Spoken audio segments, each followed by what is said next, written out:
EVs have been a frequent topic over the past several months. I'm glad that the regs review, the governor and the legislature decided not to push the mandates this session. Smart move, is EV mandates are extremely unpopular with Connecticut residents, as is evident if you've taken a look at your written testimony today. It was about 150 to 2. My wife said I should say 75 to 1 because they'll think I don't know how to do fractions. But that most people opposed to the bill, as is the person who testified before me. I read the bill, and it doesn't at this point appear to be recommending an EV mandate, but it takes many steps towards an EV mandate and almost seems to be an EV mandate by proxy. So I have concerns with that. The bill is loaded with taxpayer-funded incentives, and as Margaret Thatcher said, eventually you run out of other people's money. So how are we going to afford these when those incentives run out? I'm concerned because with a move to full electrification, as the good Representative Lamar said, we still generate our power with the majority natural gas. About 38% comes from nuclear, and hydro is some, but renewables are still a small percentage. So that power, electricity is not power supply. Electricity is just a delivery method. So I have concerns of what that's going to do to the cost of power and electricity to the people of Connecticut, because we have some of the most expensive power in the country, as we all know. Now, for the zero emission, zero carbon myth, it takes a massive diesel machine to move about 500,000 pounds of earth to make one EV battery, not to mention the unethical, environmentally disastrous process to mine and refine lithium, cobalt, graphite, etc. Most of this is done by China, about 75%, not exactly a friend to the United States. By the way, for every ton of lithium mined, there's 75 tons of acid waste, and each metric ton requires the use of 500,000 gallons of water, which easily leaches into surrounding soils and aquifers. In addition, there's not enough mining in the world at this point to supply the elements needed to the U.S. for storage batteries and EVs, and because as the minerals continue to decrease in purity, the concentration is rapidly decreasing, is becoming more expensive, and we recycle only about 5% of the batteries. So there's not enough mines, and it takes about 16 years to permit a mine. So that's going to be difficult. As everyone's building EVs, trucks, there's not going to be enough elements. Therefore, supply and demand cost is going to go sky high. EV cars, buses, and trucks are an environmental disaster. Just because you don't see it out your kitchen window doesn't mean it's not happening. Hertz, Ford, Honda, BMW, GM, Freightliner are cutting back completely, if not bailing on EVs for lack of demand. Places where EV buses have been tried are experiencing big problems. Jackson Hole, for one example, bought buses from Proterra. The buses constantly broke down and malfunctioned, have been abandoned. Edmonton, Canada tried it too and failed at the cost of over $1 million to the city. Proterra, Lordston Motors, Electric Last Mile Solutions have all filed for bankruptcy, and about a dozen others are hanging on by a thread. Here in Hamden, an electric bus caught fire in September. 2 workers and a firefighter ended up in the hospital. Trucks, as mentioned earlier, would require about 10,000 pounds of batteries, cost 3 times as much, and have short ranges and won't be able to carry the loads as diesel trucks. All these add up to more expense for the people of Connecticut. Do you think that the council is a good idea in terms of readying the state of Connecticut and our residents for this transition? Thanks, Senator Cohen, and thanks for your years as chair on environment. I wish you told me how much work it was. But it's, as far as the standards go, I think we should just continue to pay attention to the facts. And I know the study, and as I read it, and then I read the governor's comments briefly before, I know because they just arrived, I just don't want the council to be a preconceived notion of where we're going to go.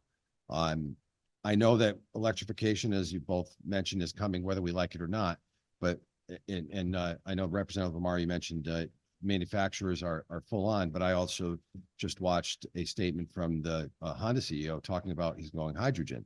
So I guess we're putting all our eggs in this basket, and I hope it's the right basket. And we're gonna build this whole infrastructure to charge electric vehicles, and hopefully that is the future. But I just know in Connecticut that the power still comes from fossil fuels for the most part.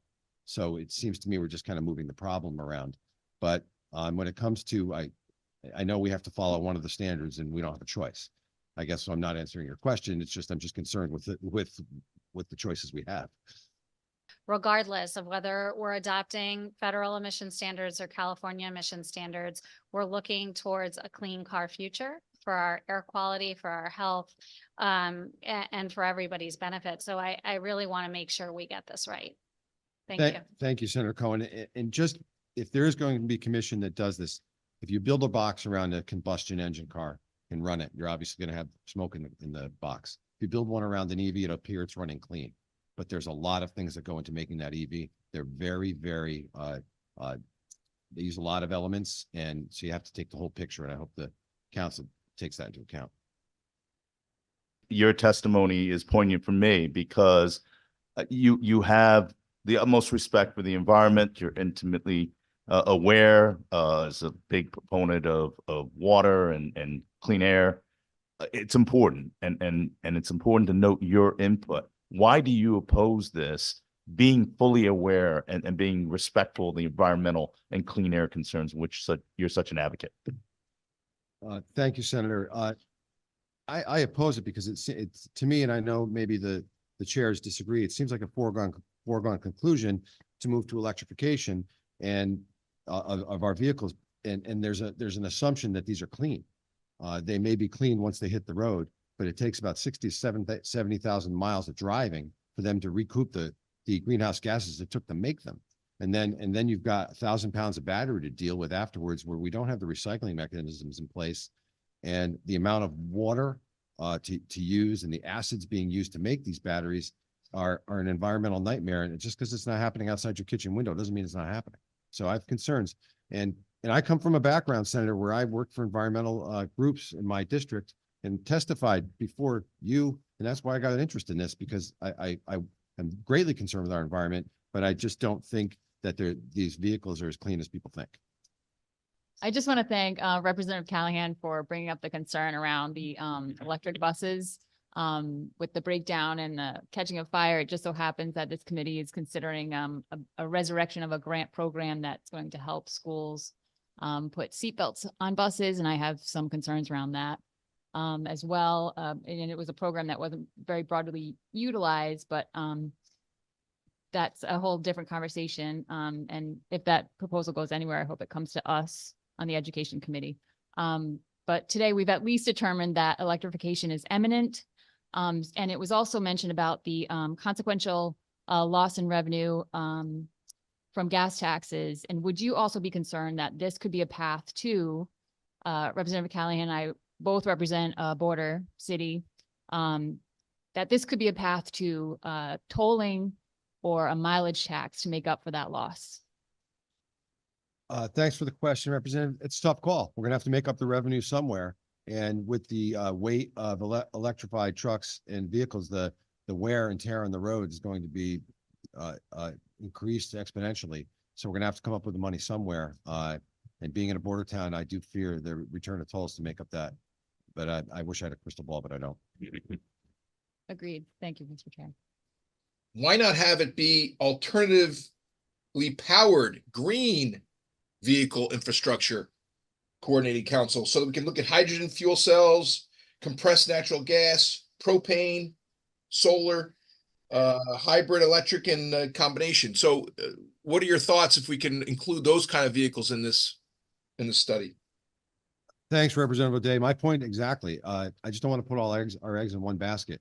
If we're going to spend all this money on infrastructure, we better be right. So I think right now you see delivery trucks going around with compressed natural gas. There are other ways to do this.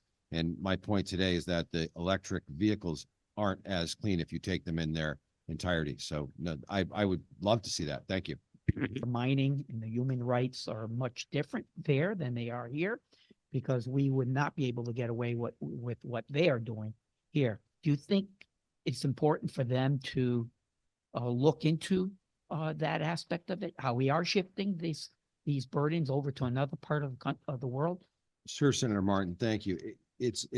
I would like this committee, if it's put together, to take the entirety of the manufacture and production of these EVs, the batteries, because if the massive pit mining and sulfuric acid, if that was happening here, I think people would be up in arms. But since it's happening somewhere else that we can't quite see, it's not noticed.